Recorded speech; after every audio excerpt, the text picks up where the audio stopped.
Good day, and welcome to today's webinar, Operative Standards for Colon Cancer, hosted by the International Relations Committee and the Cancer Surgery Standards Program at the American College of Surgeons.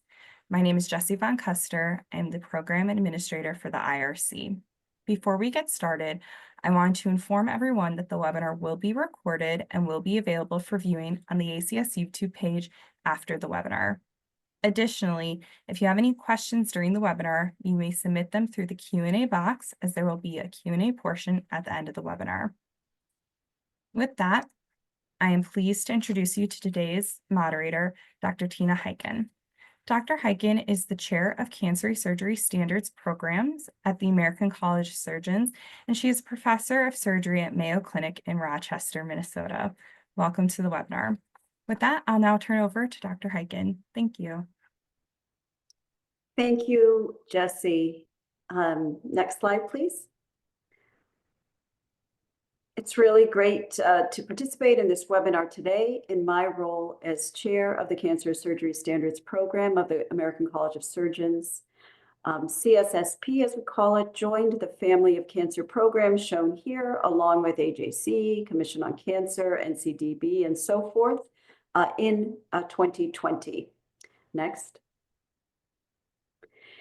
I think it's really important to just step back for just a minute and provide some perspective on the work of the Cancer Surgery Standards Program and look at where we were before the initiation of this program. If you think about it, cancer standards have really focused on medical management and institutional resources and processes of care.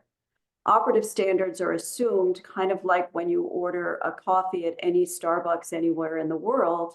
But we know as surgeons that the conduct of an operation is actually quite variable. And outcomes related to a cancer operation have mainly been metrics that are collected after surgery, and there have been a lack of defined standards for the actual cancer operation itself. And I always find this kind of amazing since we surgeons cure an awful lot of cancers. Next. With this in mind, the Cancer Surgery Standards Program was developed with this overarching goal that we all share, and that is to improve the quality of surgical care for cancer patients.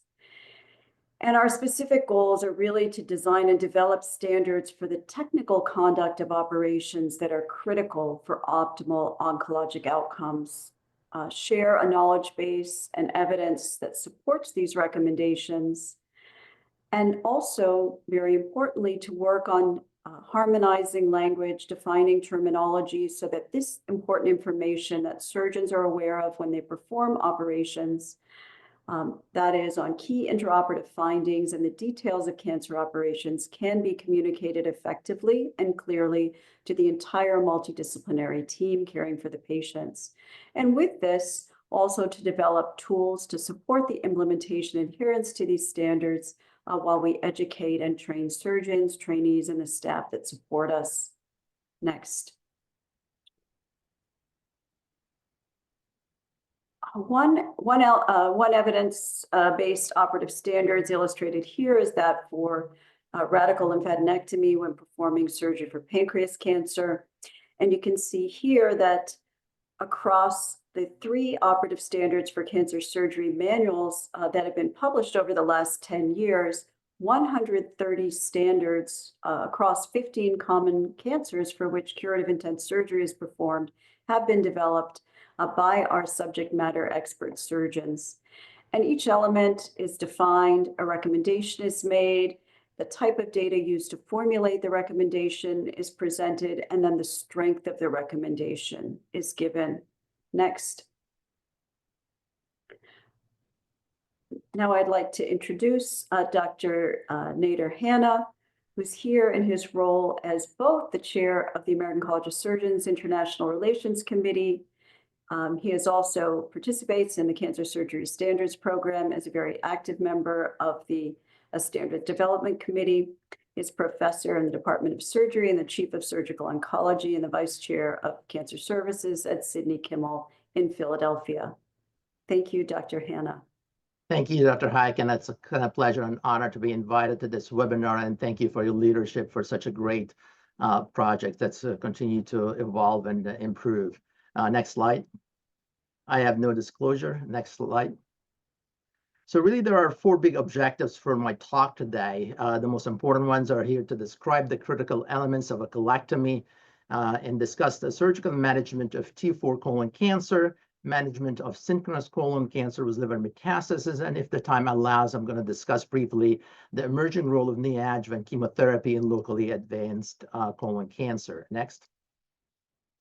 So if you look at the critical element of surgical techniques, any cancer operation, and it's no different for colectomy, first thing is you do abdominal exploration, and 2 particular reasons when it comes to colon cancer. For identification of synchronous lesion, which can occur in up to 5 to 10% of cases, especially for patients who did not have adequate colonoscopy or incomplete colonoscopy, and also to identify metastatic disease. Next, and there are several sites of metastatic disease. First, you can see ascites, and you can see here in this picture. Next is you can find peritoneal carcinomatosis, as illustrated here. Next, you can see liver metastases, which are too small to be seen on the preoperative imaging. Next, and then, of course, you can see retroperitoneal adenopathy, where in this picture here, you can see a large lymph node between the inferior vena cava and the aorta. Next. And specifically in women, you can also look for adnexal masses. This is also quite important. Next. So what are the other critical elements? First, the proximal ligation of the primary arterial supply to the segment harboring the cancer. I'm going to show illustrated drawings for that. Of course, you need to have adequate bowel mobilization and appropriate proximal and distal margin, which is for the colon is about 5 centimeters. You need to understand what's a standard adequate lymphadenectomy with the harvesting of 12 nodes for proper staging. And again, what is the role of multivisceral resection for T4 lesion? Next. So really the goal here is to achieve R0 resection and then have an anastomosis with a low risk of anastomotic leak. It has to be widely patent, well vascularized, without evidence of any undue tension. Next. So let's talk about the blood supply of the colon quite briefly. Next slide. So you have the major blood supply comes from the superior mesenteric artery, comes from the aorta, and then out of the superior mesenteric artery comes 3 branches. Next. The first one is the ileocolic, next is the right colic, and next is the middle colic. So this arterial supplies the right colon and the proximal 2/3 of the transverse colon. The next major blood supplies is the IMA, comes also from the aorta, and it has the left colic, and the left colic has 2 branches, ascending and left descending, ascending colic branches, left colic branches, and then you have the sigmoidal artery branches, and next is the superior rectal artery. Just one notice here, that was the next slide, there are some variation of the origin of the left colic artery and the branches.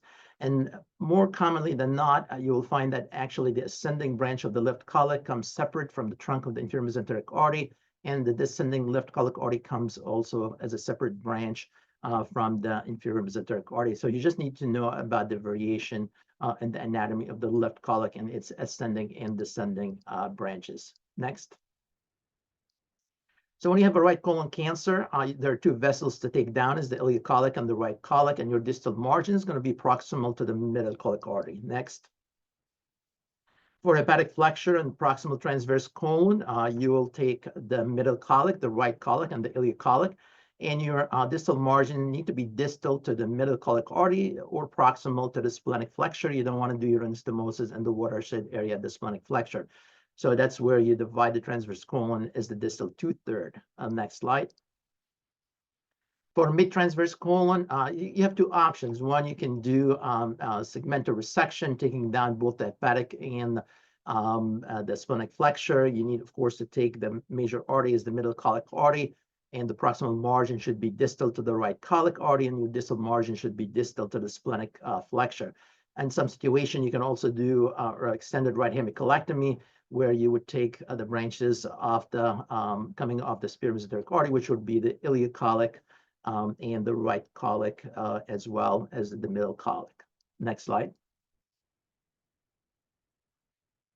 For distal transverse colon splenic flexure, again, you're going to take the middle colic vessels, And you will take also the ascending lymph colic. You need to preserve the distal or the descending. If it's coming out separately, that's important for the vascularity of the distal anastomosis. Your proximal margin is going to be proximal to the metacolic artery, and the distal margin need to be distal to the splenic flexure or the ascending left colic artery.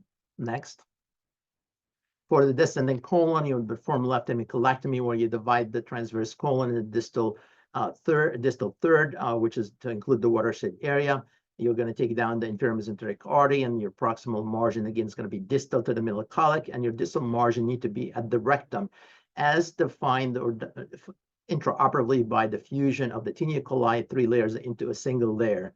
Just avoiding some other definition of sacral promontory or the pelvic inlet, the actual the definition of the rectum, where the muscle layers, 3 muscle layers kind of fuse together to form a single layer. You need to resect the sigmoid colon because of the frequent dysmotility and diverticular disease, increased risk of anastomotic leak if you try to anastomose the sigmoid colon. So it's highly recommended that you always resect the sigmoid colon all the way to the rectum. Next slide. For the sigmoid colon, you're going to divide the inferior mesenteric artery at its origin or distal to the ascending left colic artery. Your proximal margin should be distal to the ascending branch of the left colic artery, and the distal margin again at the rectum, as defined by the fusion of the 3 tinea into a single muscle layer. Next slide. What about extra-regional lymph node disease? Here we're talking about the para-aortic nodes. As you can see in these figures here, you can see there's a large lymph node between the aorta and the IVC. This is considered as a stage 4 disease, and actually data suggests that target resection of this involved node is associated with improved survival. It's really very similar to data from liver resection. Blind para-aortic node dissection is then recommended. If it's large, you find it intraoperatively, you certainly can biopsy that, because that will help proper staging information and treatment and prognosis. But it should be always a targeted resection of this extra-regional lymph node. Next. How about what's the rule for extended lymphadenectomy, or sometimes defined by central or complete mesocolic excision, or CME? What's the definition of that? That's intact and block resection along the embryogenic planes and associated mesentery and D3 lymph node dissection to include high ligation flush with the central vessel. So just flush with the aorta with inclusion of associated lymph node. So on the right side and the transverse colon, this includes the resection of the gastroepiploic and the peripancreatic nodes. And the left side colon again includes lymph node at IMA ligation flush with the aorta and including all the lymph node. This is controversial. Current evidence does not support routine use to improve survival outcomes. And currently there are some trials looking into that role. So this might be an evolving topic to discuss later on. Next slide. What's about surgical management of T4 colon cancer? So clinical T4 and XM0 is defined by desmoplastic adhesion or invasion of the continuous organs. Pathologically, that include T4A, which tumor invades into the visceral peritoneum, and T4B, which is tumor directly invades adjacent organs or structure, as you can see in the next slide, please. As you can see here, you can see there's actual invasion into the adjacent structure. So this is T4A and T4B. Next slide. So what are the clinical issues? Why T4 is clinically important? First of all, the incidence is about 10% of all resected cases, but it has much higher incidence in the emergency situation, in about 70% of cases versus 25% in elective cases. They have a higher positive margin rate, and they have the highest risk factor for peritoneal carcinomatosis. And these tumors tend to be biologically more aggressive and have a poor histological grade, mostly mucinous. Next. So if you look at survival as the function of a margin statin in colon cancer, and you can see that when the patient have involved positive margin, the prognosis is worse. Next slide. And you can see here the risk of local recurrence when the margins is positive is 6.3% compared to 1.3%, and the risk of distant metastasis almost tripled from 13% to 37%, and the p-value was quite significant. Next slide. And you can see that the peritoneal recurrence is the most common form of recurrence or distant metastasis, followed by liver metastasis. Next. So how about the risk for peritoneal carcinomatosis? This is a cohort study of over 11,000 patients with colorectal cancer, and you can see that T4 lesion have the highest risk, have the highest hazard ratio for peritoneal carcinomatosis. Next slide. And if you look at this study that looked at 125 patients with T4 at a median follow-up of 3.7 years, the overall rate of peritoneal carcinomatosis was almost 35%. Of those, 12% were synchronous, and metachronous occurred in about 23% of those patients. Next slide. And when you look at specifically at T4A versus T4B, even the T4B seems to be more advanced than T4A, yet the frequency of peritoneal carcinomatosis almost twice the risk in T4B. And I'm going to explain to you why is that. Next slide. So what are the principles of surgical management specifically at T4? So in non-emergent cases, it's highly recommended, and it's recommended by the NCCN guidelines, that you consider neoadjuvant chemotherapy.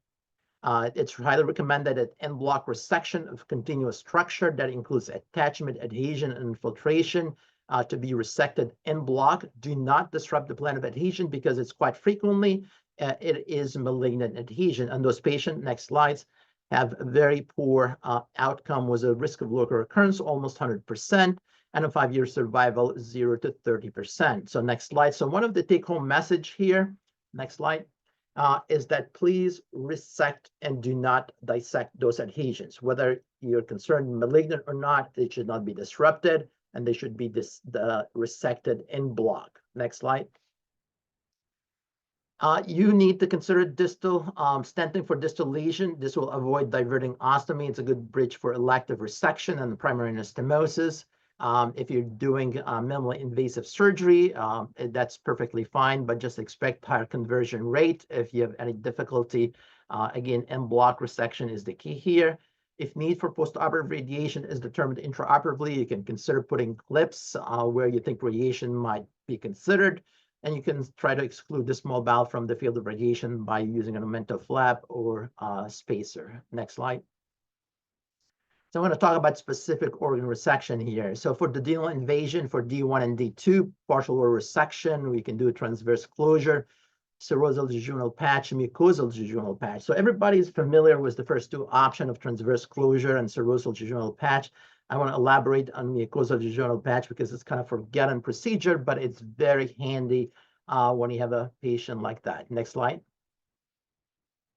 So this is how you do mucosal jejunal patch. So on figure A here, you have a big tumor invading D2, D3. You take it out. You have this big longitudinal defect on the duodenal wall. You cannot close it longitudinally. It's going to stricture, and you cannot do it transversely because it's kind of a very narrow wall here. So what do you do? Like you do an ileal conduit, you harvest a loop or a segment of jejunum with a blood supply. You can go ahead and open the entire anti-mesenteric border of that segment, and you kind of lay it open, and you just put it over the duodenal defect, and you suture it. So this is quite handy, for doing, a repair like that, and it's frequently used in trauma patient as well. Next slide. If you have D3, D4, you can certainly do segmental resection with duodenojejunectomy. If you have invasion into the pancreatic head or the medial wall of the duodenum, Whipple surgery has been shown to have actually better outcome than just bypass surgery. Yes, it does have a little bit higher morbidity, and frequently you would need, the help from, a pancreatic HBB surgeon to help you with the Whipple procedure for, optimal outcome. Next slide. This is an example of your tumor of the splenic flexure distal transverse colon invading into the pancreas, distal pancreas. Essentially here you would do en bloc distal pancreatectomy, splenectomy. Next slide. And you can see here, while you don't know if this actual invasion or adhesion on the final pathology, there's actual invasion into the body of the pancreas here. So again, resect and do not dissect. Next slide. Bladder invasion, as you see here, when there's invasion of the base of the bladder, where you have the trigone, where the urethral entry is into the bladder, you will need to do not hesitate to do total cystectomy. If it's in the dome of the bladder, certainly partial cystectomy, it should be very adequate. Next slide.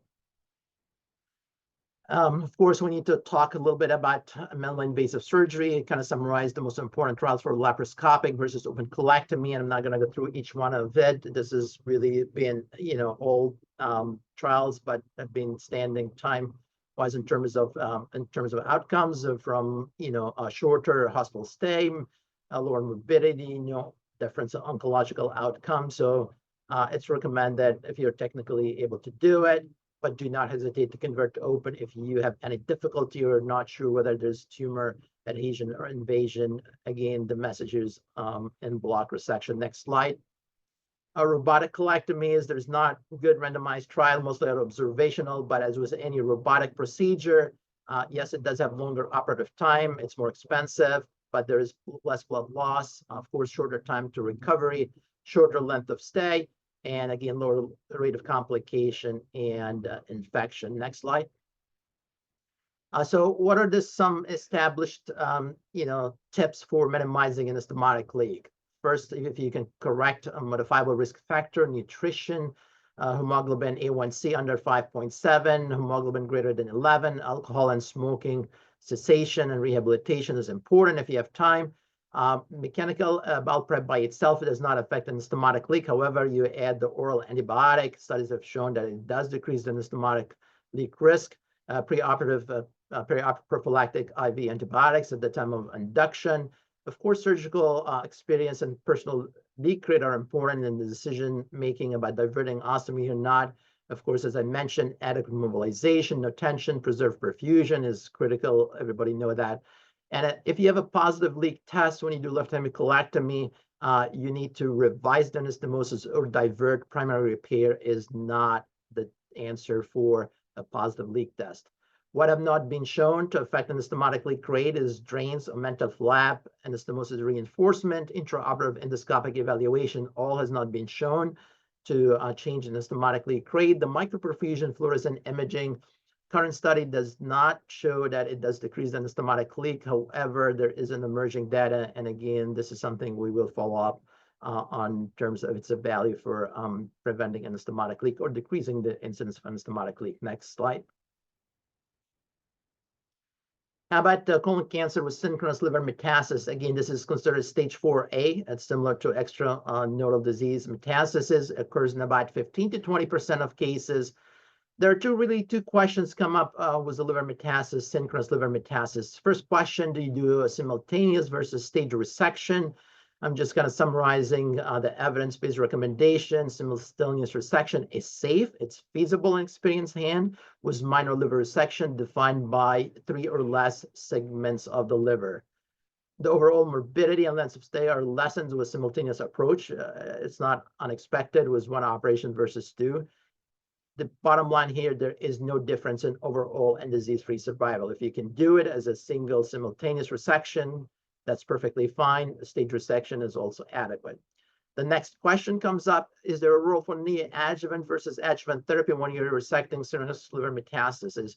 Neoadjuvant therapy, chemotherapy, has been shown to be associated with increased compliance, increased R0 resection rate, and improved outcomes. So it's recommended that stage 4 patient, as long as it's not an emergency operation, they should get neoadjuvant chemotherapy. So the indication for neoadjuvant chemotherapy, at least accepted by all parties, is T4 lesion diagnosed preoperatively. And again, non-emergency, non-obstructed cases. And again, if the patient presents with synchronous metastatic disease. Next slide. How about I want to just talk about neoadjuvant chemotherapy and locally advanced cancer. So what are the potential benefits? There's measurable. Certainly we can measure improved outcomes, increased compliance when receiving chemotherapy, downstaging and decrease the rate of multivisceral organ resection, improved rate of R0 resection. Next. And there are some predictable outcomes, reduce the risk of tumor shedding during surgery from manipulation. It's more effective in eradicating micrometastasis. But more importantly, next slide is the futuristic application of neoadjuvant chemotherapy. Certainly, if you have absorbable response, you can guide de-escalation therapy. And certainly, there are some cases where you can omit adjuvant chemo for pathological complete response and ctDNA negative patient. It's also a potential for organ preservation on MMR deficient patient and colon cancer, where we have seen near complete pathological response in over 95% plus of cases. So the question comes up, should this patient really require resection? We don't have randomized trials yet, but there's data evolving. So what is the disadvantage or perceived disadvantage of neoadjuvant chemotherapy? Toxicity might compromise the fitness of surgery. Tumor progression due to chemoresistance can occur. Increased postoperative complication. Next slide. So there has been 3 randomized trials. The FOXTROT trial is by far the biggest. There is the Prodigy 22, and there's also the optical study group trial. But the FOXTROT trial was the biggest in terms of patient accrual. This included over 1,000 patients and enrolled from 2008 to 2016. I'm not going to go through the detail of the regimen, but essentially compared neoadjuvant chemotherapy standard versus upfront surgery. Next slide. And for surgeons, addressing surgical outcome, as I mentioned, some folks were concerned that neoadjuvant chemotherapy would increase the risk of postoperative complication. But if you look at on the green bar, the neoadjuvant chemotherapy, in fact, they had actually less anastomotic leak, less wound infection. Actually, the complication prolonged hospital stay was less than upfront surgery. And actually, future abdominal surgery incidence was less than the neoadjuvant chemotherapy. The only higher complication with neoadjuvant chemotherapy was actually pulmonary embolism or DVT. That's the only downside that was noted from neoadjuvant chemotherapy. So neoadjuvant chemotherapy in colon cancer actually has shown to has no negative effect on surgical outcome. Now, on the FOXTROT trial, they included high-risk T3 and T4 lesion, just to be clear on terms of the inclusion criteria. Next slide. If you look at the risk of 2-year recurrence, it's actually there was 28% reduction from 21% to almost 17%. Next slide. If you look at the downstaging for tumor in the R0 resection here, and the neoadjuvant group was 95% compared to 89%. And again, if you look at different category for T4N or EMVI, tumor regression, again, it's all was favorable for the neoadjuvant group compared to surgery. Next slide. If you look at the risk of recurrence, again, you'll find that strongly related to histological regression grade. Next slide. But more importantly, you'll find that very interesting, like patient who had complete pathological response, and these were not MSI, high patient, MSI deficient patient. This were regular average risk colon cancer. The risk of recurrence at 5 years was 0. So pathological complete response was associated with excellent prognosis and no recurrence at 5 years. Next slide. Death from colon cancer, 26% reduction was a p-value of 0.095. Next slide. How about death from any cause? Again, 24% reduction. Next slide. If you look at the compliance with chemotherapy, you can see that when the patient received neoadjuvant chemotherapy, the compliance rate was over 98.5% compared to a rate of 74% in postoperative chemo. But if you look at the postoperative chemo, really only 49% of patients completed the chemotherapy. 24% didn't finish the chemotherapy, and no chemo was given in about 26% of patients, though it's indicated. You can see that the compliance rate was much in favor for neoadjuvant chemotherapy. Next slide. Go ahead, next slide.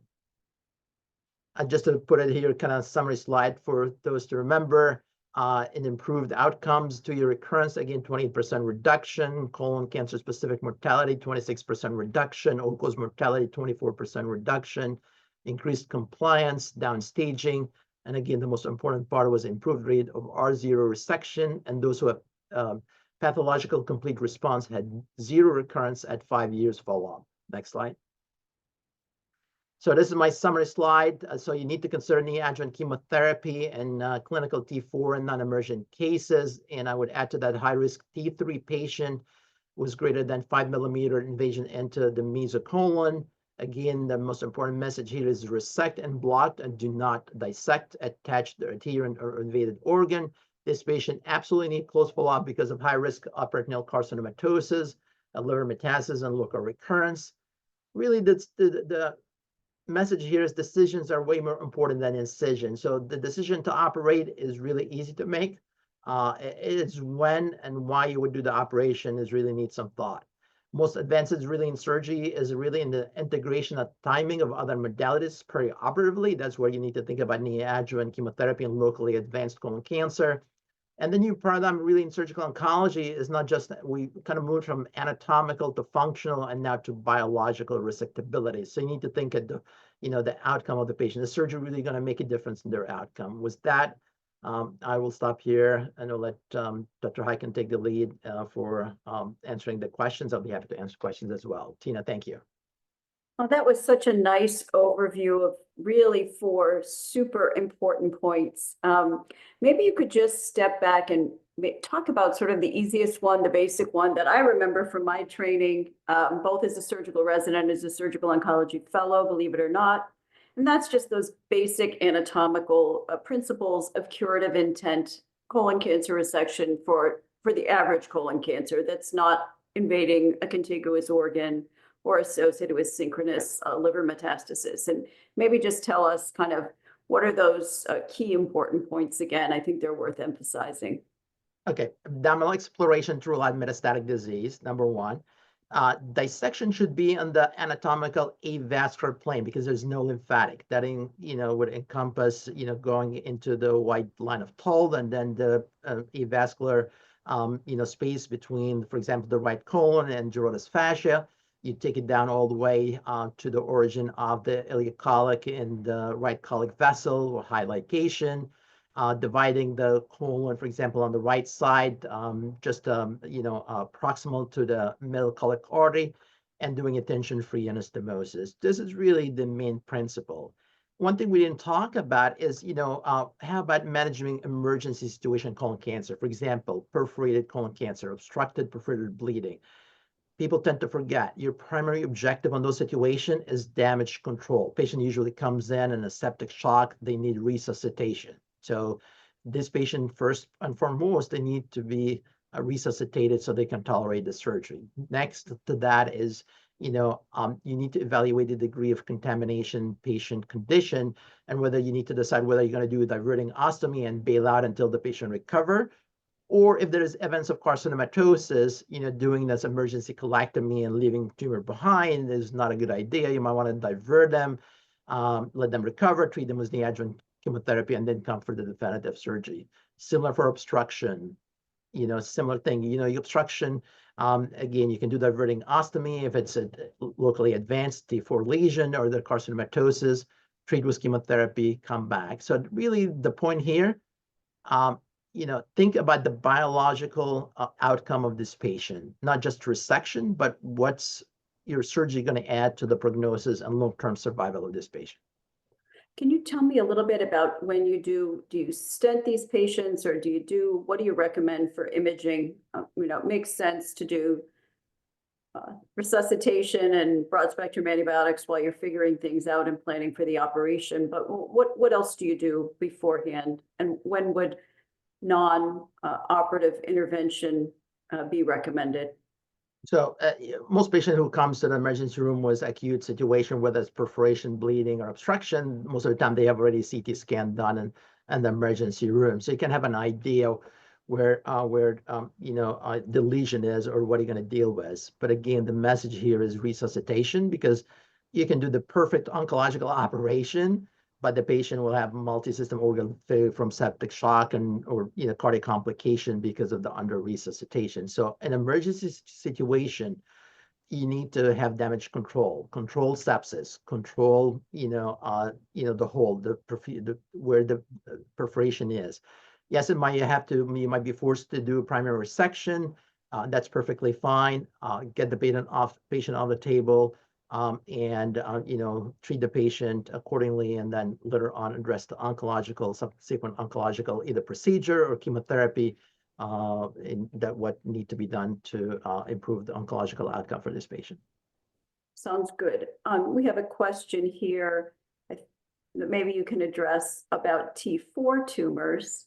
Right. if you have duodenal invasion, do you do the operation synchronously or as a stage? I can kind of guess from the message of your talk how you're going to answer that, but maybe take a stab at that first. Yeah, so if it's not emergency, so you're doing a right hemicolectomy, or usually it's a tumor at the hepatic flexure or proximal transverse colon. It's invading the duodenum. If it's not an emergency, you will do it absolutely. You do it synchronously. You do it at the same time. Now, it depends on your expertise, whether you're a colorectal surgeon or a surgical oncologist. If you're a colorectal surgeon, it's certainly advisable to get help from HBB surgeon who can help you doing the Whipple procedure if it's Whipple indicated. But again, people tend to forget about the mucosal patch, and that's why I put the pictures and describe the technique. It's not frequently taught or done, but it is an awesome procedure. It's can really improve your outcome. And again, I suppose we're going to make the slides available on the website, so patients, listener can certainly log in and review the slides, and you can see the steps. But again, it's a way to bail out when you have the duodenal invasion. You have to resect a big portion of the anterolateral wall of the duodenum. If it looks like you cannot do it, it's more invasive than what you thought, then diverting ostomy, treat with neoadjuvant chemotherapy, come back with appropriate help, with colectomy, was a HBB surgeon to do combined operation together. All right, that sounds great. I'll just post one correction that Jesse flagged me on, which is this recording will be available as a YouTube video, but these slides will not be directly available. Okay. But certainly those who are interested can reach out to the link provided in the QA answers that were typed to request them. A couple more. Do you ever do peritoneal lavage cytology in patients who are not known to have stage 4 disease? And when might that be appropriate?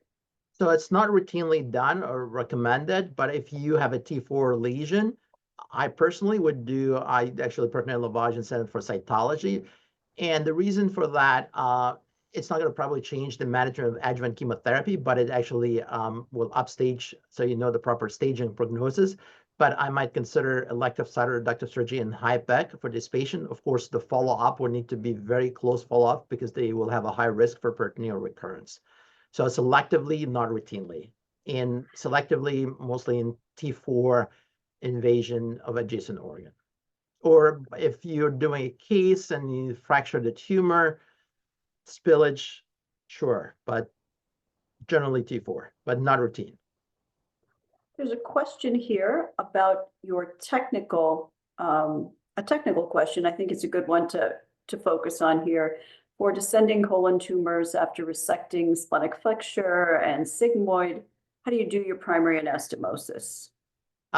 So most of the colon surgery are done in the U.S. are done either robotically or laparoscopically, but it's no different from open. You do hand-sewn, or you can do stapled side-to-side anastomosis. Now, I imagine gist of the question is, do you have enough mobilization? Yeah, that's what I think. Yeah, if you don't have enough mobilization, what do you do? So you're limited at this point by the middle colic artery. So you might have to take it, although there are ways to kind of lengthen the colon by taking down the retroperitoneal branch that come out, try to divide the mesentery, but preserving the middle colic. And you certainly can, again, mobilize the upper rectum as much as you can. If still that's not adequate and you have to take the middle colic vessels, then you'll have enough length to bring down the right colon to the rectum. Because if you're doing a sigmoid resection, you're going to divide distally at the rectum. Again, I do not preserve the sigmoid colon. I do not do anastomosis of the sigmoid colon. Most of these patients are elderly. They have diverticular disease, and there is dysmotility usually in that area that led to the diverticular disease. So they tend to have a high risk of anastomotic leak, also from ticks that's not incorporated in the suture line if you do end-to-end anastomosis. So I guess as you're saying, as long as you have an ileocecal valve, this should be pretty good functionally. Yes. Okay, so I won't make it a board question and ask you what you do when the ileocecal valve is already out. We'll go on to a new question.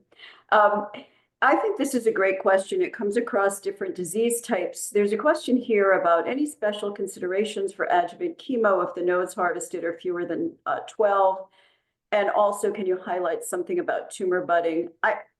It's been my secret hypothesis, and not very secret, I could never prove this, that after neoadjuvant chemotherapy, a pathologist or some, when we have a good response, sometimes they just see a bunch of little fibrotic things and they don't call them lymph nodes. And so I always thought we had fewer lymph nodes in whatever lymph node dissection we were performing after neoadjuvant therapy, but I could never prove this. So maybe comment on that.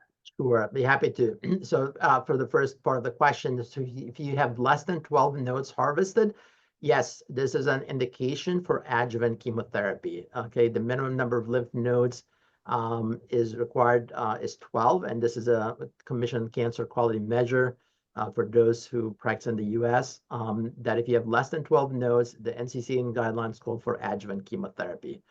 So that's the answer to that part. The second part about tumor budding. So tumor budding itself is not an indication. I can tell you there's evolving data to suggest that actually tumor deposits actually can have an important role in terms of prognosis. And I would imagine that was the newer staging and newer evolving data from a large institution who are actually following patient with tumor deposit who might see an indication for adjuvant chemotherapy on those patients. But yet it's not a standard of care yet, and we'll wait to see the results of those trials and outcomes. Thank you. I just wondered, going back to the number of lymph node questions, is that when you see fewer than 12 lymph nodes, when you do this operation and you've done it, high ligation, you've done everything the way you usually do it, do you then reach out to your pathologist and chat about regrossing or looking through a little bit differently? Yes, you absolutely have to communicate. Communication is important. You communicate with the pathologist. Let them know that this is your standard procedure, high ligation. This is no different from the other, 100 colectomy you've done before. Can you please reevaluate the specimen? And not infrequently, they will find more lymph nodes. And it's important because if you find 12 nodes and they're negative, you avoid giving unnecessary chemotherapy. So it's important. It's important for the patient, not just for the surgeon. Okay, sounds good. 3 good questions that we have in the queue here. Do you transfuse patients to get their hemoglobin up, or do you do some kind of prehab if it's not urgent to operate on them to try and get that up by other means? Sure. So certainly cancer is not, elective procedure, cancer operation, not elective procedure, but you have to weigh the risk and the benefits. So if the patient hemoglobin is low and it's just because of poor nutrition or blood loss, and this might be related to advanced tumor stage, you might consider neoadjuvant chemotherapy, during which time you can improve the nutritional status of the patient and certainly can build up their, hemoglobin and hematocrit. We do not transfuse patient just simply to bring their hemoglobin up. But if you have a chance for nutritional support, and the reality is it takes probably at least a couple of weeks to get the patient to the operating room once you see the surgeon. So at that time, you can certainly use nutritional supplements to try to build up nutrition, which certainly would improve their hemoglobin and hematocrit. Sounds good. In damage control surgery, do you try to get 5-centimeter margins and 12 lymph nodes, or are you just trying to get the tumor out when feasible and control bleeding or sepsis? Well, as again, the primary, you can do a great cancer operation, but the patient could die from multi-system organ failure and sepsis. So the key here is control the sepsis, resuscitate the patient. Now, if the patient is well resuscitated and you think you can do an oncologically sound operation, sure, I would go for it. But if you are still dealing with unstable patient, who's hypertensive, ongoing bleeding, his on pressors, surgery is taking a long time, there's evidence of carcinomatosis, I would divert the patient, get him, recover from sepsis, give him the adjuvant chemotherapy, come back another day when he's more stable, more nutritionally optimized, and do the oncologic surgery. I think that your answer there might have partially answered this next excellent question, which is what factors do you consider when performing surgery to abort the procedure after entering the abdominal cavity? Maybe focus here Dr. Hannah, on elective cases? You know, you've had a bunch of imaging, you've looked at it, and you get some kind of ugly surprise. Tell us about how you handle that. Sure. I think the challenge here, so aside from emergency, I would assume this question relates to elective situation. Yeah. So you go in, you're thinking you're going to do straightforward right hemicolectomy. You go in, and clearly there's tumor invasion into the retroperitoneum or the abdominal wall or into the duodenum. Okay. It depends on your technical ability and the health you have. So if you can think you can complete R0 resection, which would include multivisceral organ resection, you could do it. Sure. Now, in my operating room, if I find that case, I would not hesitate to divert a patient, give him neoadjuvant chemotherapy, and come back for cytoreductive surgery and HIPEC. That's just because we have the ability to do that. You know, you cannot do HIPEC in a lot of cases, or you don't have the ability to do it in a lot of places, including in the US, in which case, again, you know, don't hesitate to close. It's not a failure. It's a good judgment that because we know if the patient gets neoadjuvant chemotherapy, their outcome is better. Their compliance with chemotherapy is much higher, and their survival here is dependent on that chemotherapy. You do a big operation, the recovery is tough, the high rate of complication. You know, NCDB data suggests that at least 50% of this patient will not get the needed chemotherapy. So you're compromising their outcome. You might sound like a hero surgeon. You could do this big operation, but at the end of the day, it's patient-centered care, which is oncological outcomes, biologically favorable outcome for the patient. Sounds good. And then certainly there'd be settings in which, if you weren't in your well-resourced practice that you're in, where you might recommend that the same be followed, and after recovery from the exploration, the patient is transferred to a cancer center or something. Is that correct, Dr. Yeah. Dr. Yes, Hannah? yes, that's right. Okay, so here's one. Kudos to you. Excellent talk. We'll just pause on that for a moment. We like that. Thank you. Yeah. Thank you, anonymous attendee who sent that in. Can you comment on the high versus low ligation of the IMA? What's your take on that? Sure. So again, we are addressing colon cancer. This is not rectal cancer. So I want to make sure that's distinction. There's two different recommendations. And hopefully we're going to have another webinar to address rectal cancer. So stay tuned. Hopefully we can, you know, you will get a notification about that when it's all scheduled.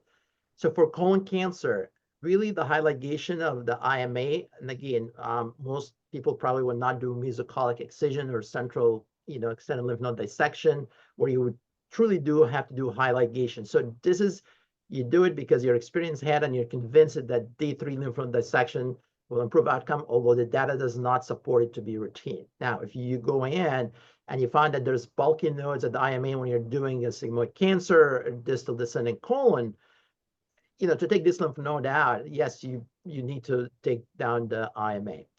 Now, I tend to preserve the ascending branch of the left colic when I'm doing sigmoid cancer. So I divide the inferior mesenteric artery just distal to the origin of the ascending branch of the left colic. Having said that, because of, you know, again, your technical ability, I do mobilize and dissect all the lymph nodes around the IMA to be part of this specimen. And generally will end by, you know, 20 plus nodes on the specimen when you do that. But high ligation is a different story for rectal cancer. I'm going to talk about that in hopefully in the next webinar too. Great, thank you. The last question that we have here is inquiring about your experience with stenting obstructing tumors to prepare the colon preoperatively, and secondarily using stenting to treat minimal leaks, whatever a minimal leak is. Sure. So actually, it's a great question. I'm going to answer in two parts. So the first question is about stenting preoperatively, yes, but you have to have a slick GI endoscopist who can do that for you. Certainly there's a lot of advances in GI and they can do that. Yes, doing the stent will help bridge to well-prepared colon, you know, and to do one-stage operation, avoid an ostomy, quicker recovery into adjuvant chemotherapy. Do we do stents for anastomotic leak? Again, for colon cancer, you know, if you do a leak test and you have a leak, you do not suture repair it. You have either to revise it or do diversion. In some situation, you can consider doing is stenting. Has not been very successful just because of the location. And you have to know your patient. If the patient is unable to tolerate the complication of a leak, you shouldn't really do put a stent in. You just need to go in and give him diverting ostomy. It's safer, it's quicker. People think an anastomotic leak, it sounds like a quality and it might sound like you're a bad surgeon or incompetent if you have a leak. Leak happens even in the best hand. It's failure to rescue that's really the difference. The most experienced surgeon will have leaks as well as the most junior surgeons as well. Excellent. Thank you so much, Dr. Hanna, for this really nice comprehensive review of the work of the Cancer Surgery Standards Development Committee, which is now the Standards Development Committee under CSSP, your work on the textbooks, the Operative Manual for Operative Standards for Cancer Surgery manuals, your participation not only in our cancer programs, but also International Relations Committee, and thank you for taking the time to do all this. I really appreciate all of the attendees, excellent questions. There were really some great questions out there, and thank you for your engagement. And now I'll turn it over to Jesse. Thank you, Dr. Hyken, much appreciated. Thank you so much, Dr. Hanna and Dr. Hyken, for your expertise and knowledge for today's webinar. So at the beginning of the webinar, we mentioned that these presentations have been recorded. They'll be posted on the ACS YouTube page, and you may view this one as well as any past International Relations Committee webinars on the ACS YouTube channel under the Global Surgery playlist. I'd also like to highlight that this year, surgical residents can become members of the American College of Surgeons for free. It's a great opportunity to take in these benefits. Then, as Dr. Hyken mentioned, this is just one section of plenty from the Operative Standards for Cancer Surgery manual. So on the screen is just more information about these books, including pricing and where to access these standards.